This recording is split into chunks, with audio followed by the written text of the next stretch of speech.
Well, Tinder is desperate to get young people to use their app again because they are not interested. They have now launched a new subscription plan for $499 a month, and you will be shocked at the perks that are offered. This is called Tinder Select, a VIP service that is only on offer to about 1% of the dating app's most active users, as the company says on its website. So you have to be in the top 1% of the 1% of people who obsessively use Tinder to even qualify for this plan. I can't imagine it's a good way to incentivize people to use your app is here's this invitation to flush $500 down the toilet every month to get more matches. Monthly. That's crazy. It's insane. Yeah, it's not even a one-time payment. I just signed up for AAA. $90 for a whole year. Oh, wow. I'm telling you, assistance. Tinder Select is not worth it. So here are the exclusive features that they're offering. One is called Skip the Line, which allows others to see your profile after you like them, even if they don't have a gold or silver membership. I don't even know what those membership terms mean. And the other one is Direct Message, which this is a kicker. It lets you send someone a message without having matched them up to twice a week. Ooh. So you get to message someone who swiped left on you. I like the idea that you just get to harass people. You just get to message people who don't like pay $500. No, I was saying before, I said the best thing would be, it's like you see them swipe and then they reappear. They come back into the screen from the other direction. You're just in Tinder purgatory where you can't get escape rid of them. me, right? Yeah, I don't know why it would be sold as a perk that you get to message people who decided that they are not interested in you, but okay.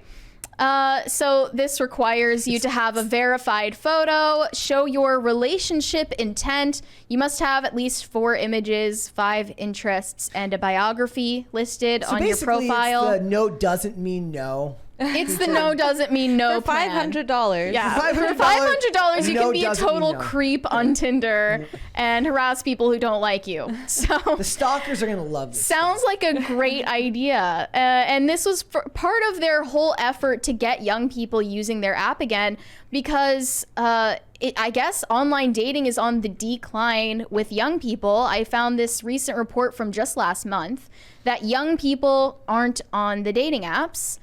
79% of college and grad students around the country said they do not use any dating apps even as infrequently as once a month. And this also says the overwhelming majority of young people on college campuses would prefer to meet people in person. This is a novel concept. The only thing more of a red flag would be somebody who subscribes to a service that helps you find addresses for people.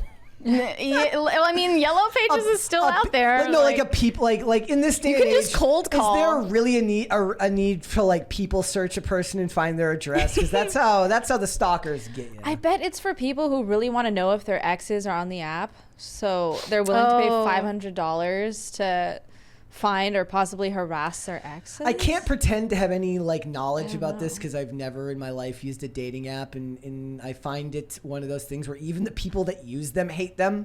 Like I don't know a person who genuinely has strong positive feelings about dating apps. I feel like people just download them to use it as like a game. Like it's just something to occupy your time. You don't really have any intention of meeting anyone. You could always get that Disney dating app. That is like somehow worse than the rest of the mainstream dating apps. But yeah, this one student said, I feel dating apps have ruined the dating scene for many people my age and ruined their self-confidence. I'd rather meet and start as friends than use an app that will most likely end in hookups. And I mention this because Tinder has a vested interest in promoting hookup culture. They get more revenue from people perpetually swiping to find temporary hookups than they do from starting actual long-term relationships. They don't want you to find someone on the app, get married happily ever after and delete the app. They want you to be a Right. perpetual customer. Yeah, they don't like. They're not going to do a thing where like it sees your relationship status change, and then Tinder starts sending you push notifications. Have you remembered to delete this app? Have you remembered to delete this app? No, they want to keep you on the Right. app. It's incredibly dystopian, actually. If you really think about it and dive deep into it, how many forces would rather we be alone in order to continue to make more money off of us? It's also like I was reading a thread the other day that this on Twitter where this woman said Instagram is now the #1 dating app, and she basically says like if you're even mildly interesting and post stuff that's mildly interesting, random women will just message you. Is that real? I don't think that's necessarily like. Look, my experience is a little bit different, but I've heard that. I've heard like the fresh and fit guys talk about how like in this day and age, average women can have access to like any guy on Instagram. I don't know if that's necessarily true. It might be, but I've heard people also say that Twitter is basically a dating app as well. Justin G in the chat says, remember when MySpace was basically a dating app? Yes, my first long-term relationship did in fact come about on MySpace. Almost, I think 8 months we ended up dating, or 6 to 8 months. So like 6 months. That's a good run. It's a good run. So look, who am I I'm not judging anyone that meets somebody on these apps. Like a lot of people these days, like look, a majority of your communication with a lot of people is happening digitally now. I know a couple people who've gotten married off of dating apps. Most people know. But what to Mary's point earlier, you're talking about how like the young people seem to be getting away with it, but it seems like it's supposed to be more for people who they're older now, they got to go to work all day. Like, look, I don't got time to go out and meet people, so they fall into this kind of perpetual cycle where they're like, maybe it'll be different this time. Young people who go to college are in a bit of a fortunate position because they're forced to go out and interact with people all day long instead of being on Zoom meetings. So I guess that's why they have those preferences. They don't want to use dating apps because they don't have to, whereas people in the corporate adult world don't have organic opportunities as often to meet the opposite sex. So like where does like my generation, I guess, like given that I'm old, like would have met like, you know, like Facebook groups when you were in college, right? Or for like people at your school or something like that if you're in college, because you're not gonna have classes with everyone. But like what social media platform do young people use that would allow them to meet people in a more communal sense like that rather than just messages back and forth? In this day and Because age? no Gen Z person is using Facebook. Like well, they don't want to use social media or dating apps to meet people. I don't know if I believe that. That's at least what they're stating, and their actions speak louder than their words. I do not. No, the dating apps. Yes, I don't believe that right Gen there Z is in suddenly not using social media. I think Gen Z. No, I know they're using yeah. social media, but are any of them starting relationships by meeting on Snapchat? Well, where the hell are they meeting each other then? Like because they're forced to be around each other they're in college. Co-ed dorms Yeah, or co-ed classes or so yeah, whatever it may then they're be. together for a couple of years, and then they break up, and then they get out of college, and they're like, how the hell do I meet someone now? And eventually, maybe they'll be going classmates.com and meet people they went to school with. Well, I guess Tinder is like attempting to be a cure, or dating apps in general is like an attempted cure to the decline of the nuclear family and just the decline of long-term relationships working out in general. Not that John Stewart says back in the early 2000s, I was in my I was in my 20s at the time. He was not pushing 30, ladies and gentlemen. He says back in the early 2000s, I was in my 20s at the time. I had a MySpace hookup. Well, there you go. Happened to somebody else Congrats. as well. Mine was not a hookup though. I was not such a You were heathen. looking for love on I was not MySpace. such a heathen. I was 18 and looking for love. How would that happen? Would you just search a random name and find a profile? Or? I don't know. Did it like suggest profiles to you? Like, you know, We didn't go to the same school. Like she was from Lakeville, I was from Woodbury, from opposite but you sides must of the like tracks. know similar people. Oh, maybe like, that's what it was. You might have had like mutual friends. I don't think so. No? Okay. So Lakeville was close to Egan. I had friends that went to Egan because we skated. Maybe it's possible, but Yeah. I don't know. I have no idea. Or maybe was it like, could you like things on MySpace? And then it would be like, Maybe I this person left her also a liked comment this. on a photo, and then Did you put posted on her her in your wall? top 8? Yes, she was probably in my top 8. Or actually, there was probably an HTML picture of her on my That's page nice. at some Adorable. point. Wholesome.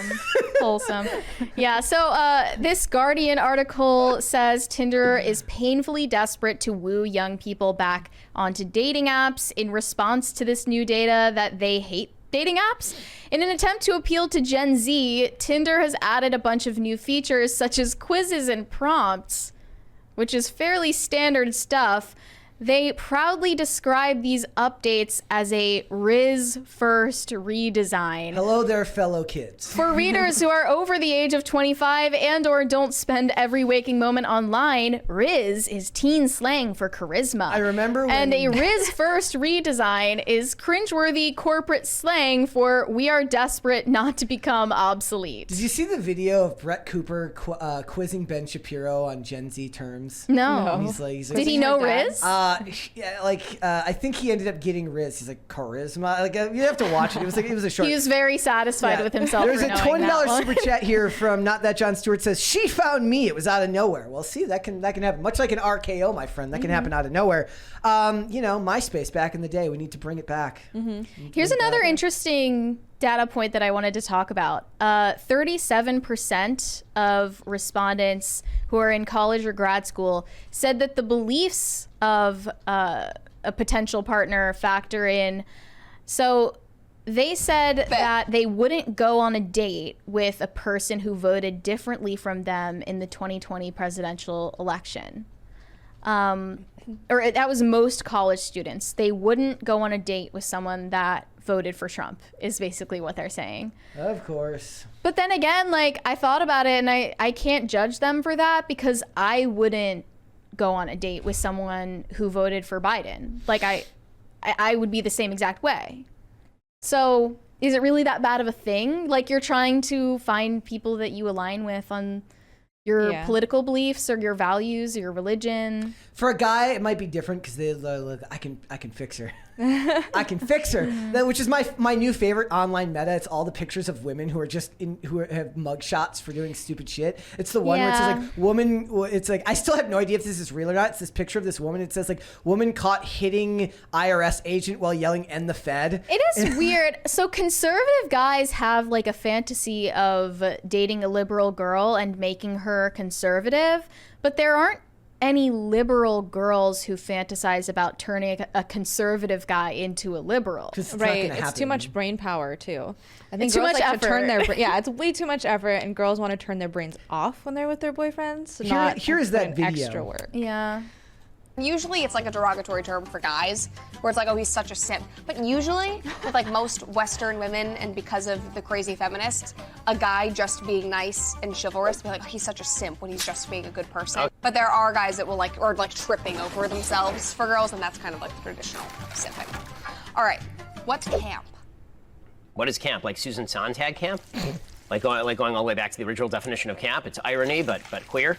Yes, like ironically trendy. Yeah, that's it. But that's not new. That's like 1968 Susan Sontag. Well, we essays. brought it back. Okay. Yes. There's a whole. It's like there's a 12-minute video of her quizzing Ben Shapiro on Gen Z slang. He's hip with the young people. He knows I love these how he's so terms. matter of fact. So he's like faking okay. it. He's like, oh, I don't know this one. He had them like send the list to him beforehand so he could research. He had his agent get it so that he's like, I'm not going to get caught off with these gotcha questions. You're not catching me on this one. What kind of person would pay $500 a month for Tinder? Because I'm worried about them. Men who want to have sex with a lot lot of women. Yeah. It's got nothing to do with. It's like a sugar nobody's daddy paying website. $500. Then just go to a bar, right? Like, just go to a no, bar. Much effort. No. You gotta have Riz. Look, like real Riz. there's a barrier to entry at the bar that is a little bit different when you're doing like Costs less to buy a girl a drink than pay $500 a month on Tinder. True. the guy meeting someone on an app is just I think it's just because a lot of them they're expecting it, right? They're expecting someone who's like, unless they're implicit about saying like I'm only looking for relationships, it's just become a thing where it's just people understand now that a lot of them are doing it not to find love, but they're just looking for someone to hook up with. Mm-hmm. Yeah, so they're just And attracting the guys boomers. and these men are just lazy these days. They don't want to put in no effort for you girls. You don't have to pay $500 to be like swiped on by someone else who pays for that tier, do you? What do you mean?